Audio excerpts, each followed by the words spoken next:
안녕하세요. 여러분의 건강 길잡이 시니어 파라다이스입니다. 여러분 혹시 이런 경험 없으신가요? 나는 아직 젊고 건강한데 당뇨? 그건 나와는 거리가 멀지 라고 생각했는데 어느 날부터인가 자꾸만 목이 마르고 화장실에 자주 가고 밥을 먹어도 돌아서면 배가 고픈 그런 느낌이 드는 거죠. 왠지 모르게 몸이 예전 같지 않다는 느낌. 오늘은 바로 그런 내 몸이 보내는 작은 SOS 신호, 당뇨가 발병하기 전 전조 증상에 대해 이야기해 보려고 합니다. 여러분, 당뇨병은 흔히 조용한 살인자라고 불리죠. 왜냐하면 증상이 서서히 아주 미미하게 나타나기 때문입니다. 마치 스마트폰 배터리가 서서히 줄어들다가 갑자기 경고를 띄우는 것처럼 우리 몸도 당뇨가 오기 전에 여러 가지 경고 메시지를 보냅니다. 그런데 많은 분들이 이 메시지를 알아차리지 못하고 그냥 지나치는 경우가 많습니다. 최근 한 연구에 따르면 당뇨병 진단을 받은 사람의 약 60%가 발병 전에 몸이 보내는 신호를 알아차리지 못했다고 합니다. 정말 안타까운 일이죠. 하지만 오늘 이 팟캐스트를 들으시는 여러분들은 이제 이 신호들을 놓치지 않으실 겁니다. 마치 명탐정이 범인의 단서를 놓치지 않듯이 말이죠. 자, 그럼 이제 본격적으로 우리 몸이 보내는 당뇨 전조 증상 신호들을 하나씩 살펴볼까요? 1. 자꾸만 목이 마르고 화장실에 자주 간다면? 마이너스 갈증과 소변의 신호. 첫 번째 신호는 바로 갈증과 소변입니다. 여러분, 한여름도 아닌데 유독 목이 마르고 물을 마셔도 갈증이 해소되지 않는 경험 해보신 적 있나요? 그리고 화장실에 가는 횟수도 부쩍 늘어난 것 같고 밤에도 여러 번 깨서 화장실을 가게 된다면 이건 그냥 물이 당기는 날이 아닐 수도 있습니다. 이런 현상은 우리 몸속 혈당이 높아지면서 나타나는 자연스러운 반응입니다. 혈당이 높아지면 우리 몸은 소변을 통해 이 포도당을 밖으로 내보내려고 하는데요. 이때 수분을 함께 끌고 나가기 때문에 소변량이 늘어납니다. 이로 인해 몸속 수분이 부족해지면서 갈증을 느끼게 되는 거죠. 마치 슈퍼단 포도당이 우리 몸의 수분 도둑 역할을 하는 셈입니다. 한 연구에 따르면 당뇨 전 단계에 있는 사람들의 75%가 이러한 당뇨 및 다음 증상을 경험했다고 하는데요. 이것은 매우 중요한 경고 신호라고 할 수 있습니다. 2. 밥을 먹었는데도 배가 고프다면? 마이너스 식탐의 신호. 두 번째 신호는 바로 식탐입니다. 방금 밥을 배불리 먹었는데 왜 또 배가 고프지? 라는 생각이 드는 분들 주목해주세요. 혈액 속에 포도당이 넘쳐나는데 왜 몸은 배가 고프다고 느낄까요? 이것은 인슐린이 제 기능을 못하기 때문입니다. 마치 스마트폰 충전기가 고장나서 배터리가 충전되지 않는 것처럼 인슐린이 제 역할을 못하면 혈액 속 포도당이 세포 안으로 들어가지 못하고 밖에서 맴돌게 됩니다. 세포들은 에너지가 부족하다고 느끼고 뇌에 에너지가 필요해 라는 신호를 계속 보내는 거죠. 그래서 우리는 끊임없이 음식을 찾게 되는 겁니다. 특히 단 음식이나 탄수화물이 자꾸 당긴다면 이건 단순히 식습관의 문제가 아닐 수도 있습니다. 이런 경우 식사 후에 졸음이 쏟아지거나 몸이 무겁다고 느끼는 분들도 많습니다. 3. 피로와 시력 저하 그리고 피부 트러블의 신호. 세 번째 신호는 바로 만성 피로, 시력 저하 그리고 피부 트러블입니다.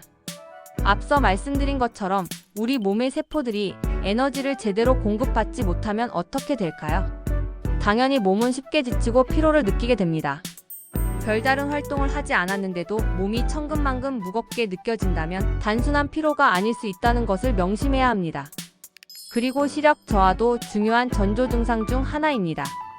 혈액 속 높은 혈당이 눈의 수정체를 붓게 만들면서 시야가 흐려지거나 초점이 잘 맞지 않는 증상이 나타날 수 있습니다. 마치 뿌연 안경을 낀 것처럼 말이죠. 마지막으로 피부 트러블입니다.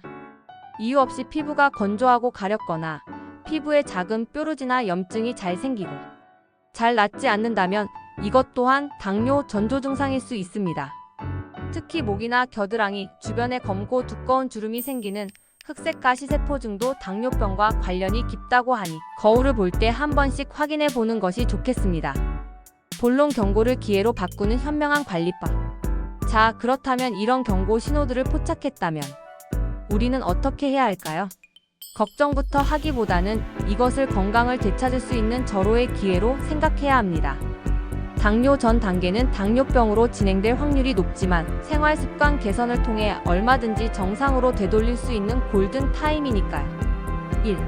식습관의 변화, 건강한 혈당 관리의 첫걸음. 당뇨 전 단계에서 가장 중요한 것은 바로 식습관입니다. 거창한 식이요법이 아니라 몇 가지 원칙만 지켜도 충분합니다. 탄수화물 줄이기, 밥, 빵, 면 등 정제된 탄수화물을 줄이고 통곡물, 채소, 해조류 등 섬유질이 풍부한 식품을 섭취하세요. 단백질과 채소 섭취 늘리기. 식사할 때 채소와 단백질을 먼저 먹고 탄수화물은 나중에 먹는 습관을 들이면 혈당이 급격히 오르는 것을 막을 수 있습니다. 규칙적인 식사 시간, 매일 비슷한 시간에 식사를 하면 혈당 조절에 도움이 됩니다. 여기서 한 가지 재미있는 연구 결과를 말씀드릴게요. 미국의 한 연구팀이 당뇨 전 단계 환자 500명을 대상으로 6개월간 추적 조사한 결과 식사 순서를 채소, 단백질, 탄수화물로 바꾼 그룹이 그렇지 않은 그룹보다 식후 혈당 수치가 평균 25% 이상 낮았다고 합니다. 놀랍지 않나요? 2. 움직이는 즐거움, 운동의 힘. 운동은 혈당 관리에 있어 최고의 명약이라고 할 수 있습니다. 운동을 하면 우리 몸의 근육이 혈액 속 포도당을 에너지원으로 사용하기 때문에 혈당이 떨어집니다. 유산소 운동, 걷기, 조깅, 수영, 자전거 타기 등 일주일에 35회, 30분 이상 꾸준히 해주세요. 근력 운동, 근육량이 늘어나면 혈당을 더 효율적으로 사용할 수 있습니다. 스쿼트, 팔굽혀펴기, 아령 들기 등 간단한 근력 운동을 병행하면 좋습니다. 3. 스트레스 관리와 충분한 수면. 스트레스는 만병의 근원이라는 말이 있죠. 스트레스를 받으면 스트레스 호르몬인 코르티솔이 분비되는데 이 호르몬은 혈당을 높이는 역할을 합니다. 충분한 수면도 마찬가지입니다. 잠이 부족하면 인슐린 저항성이 높아져 혈당 조절이 어려워집니다. 취미생활, 명상, 가벼운 산책 등으로 스트레스를 해소하고 하루 7시간에서 8시간 충분한 수면을 취하는 것이 중요합니다. 오늘의 건강 미션 30분 걷기, 물 한 잔. 자, 오늘부터 당뇨 예방을 위한 작은 미션 하나씩 시작해 볼까요? 거창하게 생각하지 마시고 딱 2가지만 기억하세요. 1. 하루 30분 의식적으로 걷기. 점심 식사 후, 저녁 식사 후, 퇴근 후 등 하루 중 시간을 정해 30분 동안 가볍게 걸어보세요. 산책하듯이 즐겁게 걷는 것이 포인트. 2. 식사 전 물 한 잔 마시기. 식사하기 10분 전에 물을 한 잔 마셔보세요. 포만감을 주어 과식을 막아주고 혈당 상승 속도를 늦추는 데 도움이 됩니다. 작은 습관이 만드는 큰 변화. 당뇨는 어느 날 갑자기 찾아오는 병이 아닙니다. 우리의 식습관, 생활 습관이 차곡차곡 쌓여서 나타나는 결과물이죠. 하지만 반대로 생각하면 작은 습관의 변화가 건강한 미래를 만들 수 있다는 뜻이기도 합니다. 오늘 말씀드린 당뇨 전조 증상들을 잘 기억하시고 혹시라도 해당하는 증상이 있다면 가까운 병원에서 검진을 받아보시는 것을 추천합니다. 그리고 오늘 알려드린 건강 미션들을 하나씩 실천해보세요. 아주 작은 변화가 여러분의 건강을 지키는 큰 힘이 될 것입니다. 오늘 헬스토크는 여기까지입니다. 여러분의 건강한 삶을 응원하며 다음 시간에도 더욱 유익하고 재미있는 건강 이야기로 돌아오겠습니다. 구독과 좋아요 부탁드립니다. 감사합니다.